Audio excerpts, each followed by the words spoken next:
So what I would do here now, I'm going to have to go back. I don't want these hard edges on a shadow area, but I've got to gesture them in just to get them where I want them. So I'm going to have these shadows kind of cast across here. This chair has some nice shadows on it here. Now I am thinking, as I start to block in shadows, I am thinking about, if I was going to draw this chair, this would be a cross contour line to describe the arm of that chair. Now I don't want you to draw these lines in. I just want you to be able to look at that object and think about where would those be. Now this chair, lucky, it actually has wrinkles here which tell me where those cross contour lines on the front would be. And like I have said before, any object has multiple directions. So these cross contour lines could be drawn to kind of go back like that to make us understand how the perspective of that chair works. And I'm just drawing this grid in just to help you understand.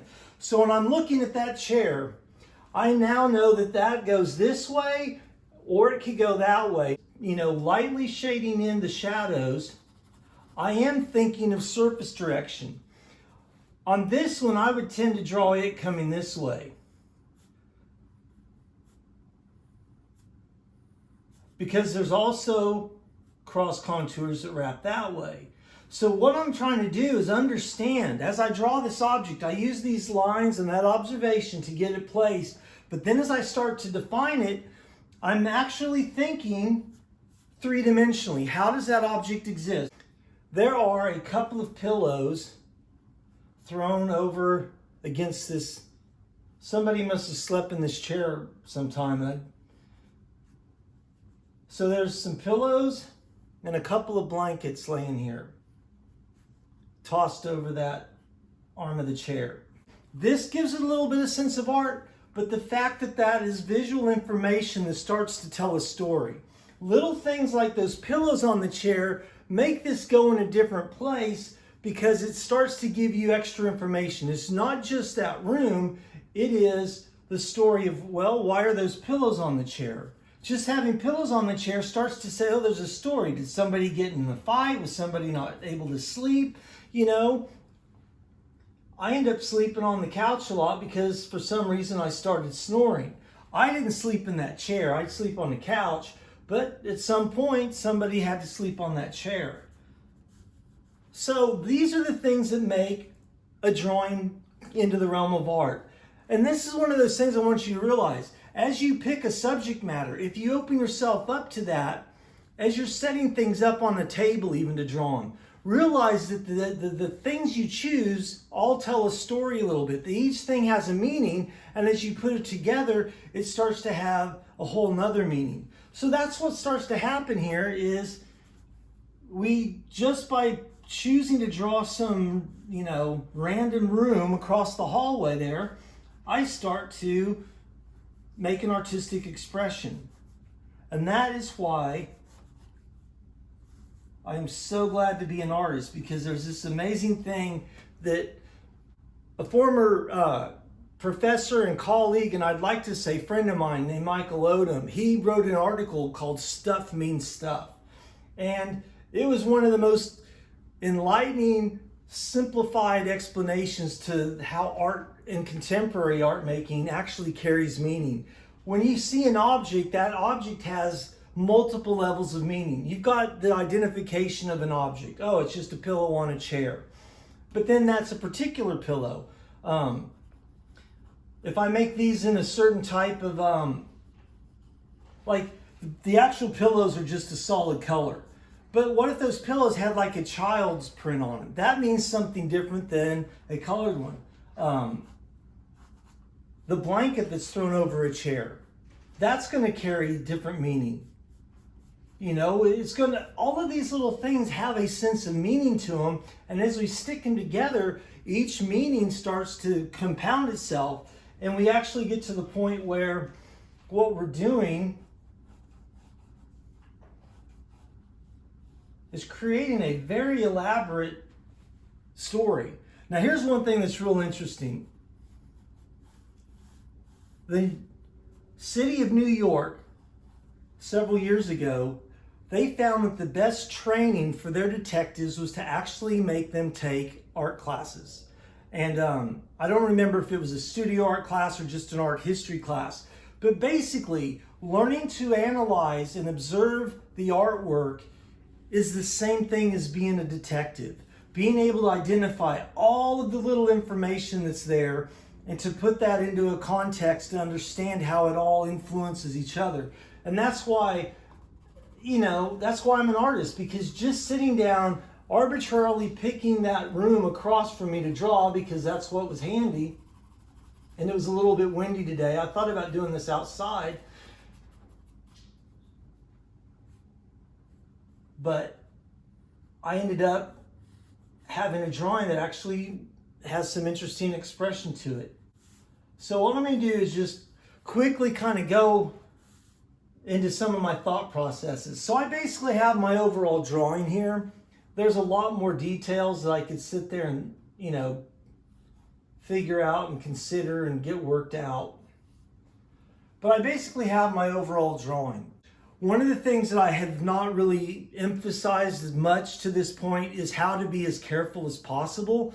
But from here on out in the class, that is going to be part of the drawing rubric is, how precise and how careful are you being. Before, when I was talking about precision, is more like, did you get these lines right? Now it's going to be a matter of, okay, now that I know that I've got the line where I want it, I'm going to go in, and I don't want to draw that line in with my 4B. I want to go with my H. And I'm going to lightly draw in that line. So, all these preliminary lines I've got, I can do one of two things. I can go back and erase all those other lines that I used to get that original line, or I can just keep them there and blend them in. Now I'm just going to be paying attention to details.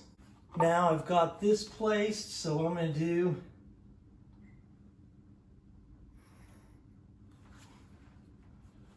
look at the details. There's a edge molding up there. There's actually plants, so here's how we would do the plants. There's plants up there. Actually, it's ivy. I've got a light in my way, so I'm having trouble seeing what's up there. It's candles with ivy floating around it. I know roughly what ivy looks like. I have my own shorthand, and you will develop this over time. I have my shorthand for foliage. It's just this kind of wiggly little, and I can always go back and say, okay, I'm going to make that into a definitive leaf. That'll be a leaf sticking out. That'll be a leaf sticking out. But when I'm gesturing it in, I'm just trying to get the overall shape and form of that object. So there's a candle right there, and leaves sticking up there and there. Make sure that this and this are perfectly parallel. Those are the little details that make all the difference in a believable drawing. Making sure that this and this, because they're so close to each other, they need to be as precise as possible. But look at that. I'm already going from that sloppy initial stage to starting to look at the difference it makes.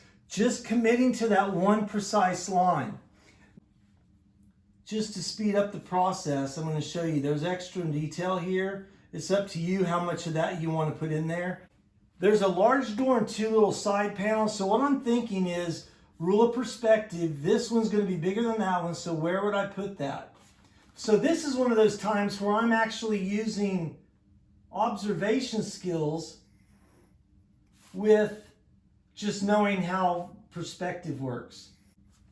So this is a mess, but I can always go back and fix it. So what I would do now is just carefully go in and draw the details in. What's really nice is there's actually reflections in things. Drawing in reflections is again one of those little subtle aspects of drawing that takes your drawing to another level. Being able to pay attention to all that visual information and picking and choosing what to emphasize and what to, we call it subordination, but I always call it in my mind sublimate. That's one thing I want you to realize. Find your own use of the terms. Make sure that you understand the concept, but like I say sublimate in my mind, but the official term in a design book would be subordination. Emphasis and subordination. So if you want to subordinate something, you just kind of push the contrast down, soften edges, do something so that it doesn't pop out at you, it starts to go back in. But that's the fun of drawing, is choosing what do you want to make stand out, what do you want to emphasize, and what do you want to kind of make it a little bit less. So like I was saying over here, when I start to draw myself, I'm going to make myself be subordinate. I don't want that to be obvious that that's a reflection of me. I want to be just sort of a secondary thing that you accidentally notice. So what I'm going to do is emphasize, and I'm showing you this because this is how I draw all the time. In fact, what's funny is on my newer paintings, I'll actually put a nail on a string with a string, and I can sit there and pull that string, and that nail is my 1-point perspective, and I'll actually swing that around to make a mark so that I can get the perspective just right on giant paintings. So I always have a tool in my hand as I'm drawing to just go in there and make sure that if I'm drawing something, I can make it look precise.